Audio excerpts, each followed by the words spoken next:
Latest from Capitol Hill. Good morning, Mary.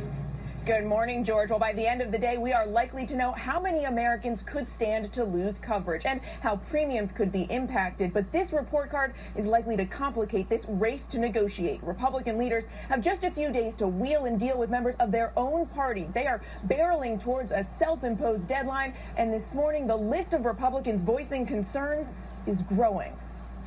With the clock ticking, President Trump is cautiously optimistic that Senate Republicans will pass their health care plan. I don't think they're that far off, famous last words, right? But I think we're going to get there. But members of his own party aren't so sure. We should not be voting on this next week. Republicans can afford to lose just 2 votes, but already 5 have said they are not on board. And at least 5 others have serious concerns. Conservatives say the bill doesn't go far enough to repeal Obamacare. The Obamacare subsidies in this bill are actually greater under the Republican bill than they are under the current Obamacare law. That is not anywhere close to repeal. But moderates say the bill goes too far, rolls back too much. I'm also very concerned about the Medicaid cuts and what it means to our most vulnerable citizens. During the campaign, candidate Trump vowed not to touch Medicaid.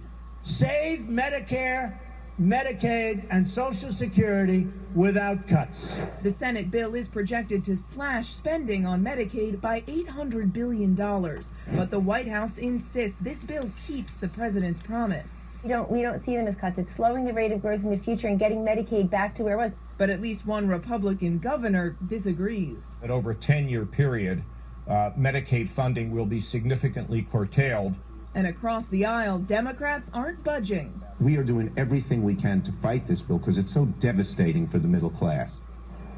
Republicans are now scrambling to negotiate with both opposite ends of their party. The challenge is, can they strike that balance? Or will any concessions made to moderates just anger and frustrate the conservatives and vice versa? Robin, can they find that middle ground to finally push this over the finish line? That is the big question, Mary. Thank you.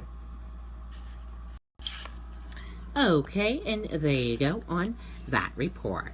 And that does it for the Riley King Newscast right here on the Riley King Network. I hope you all have a great rest of your Monday night. Good night, everyone. Bye.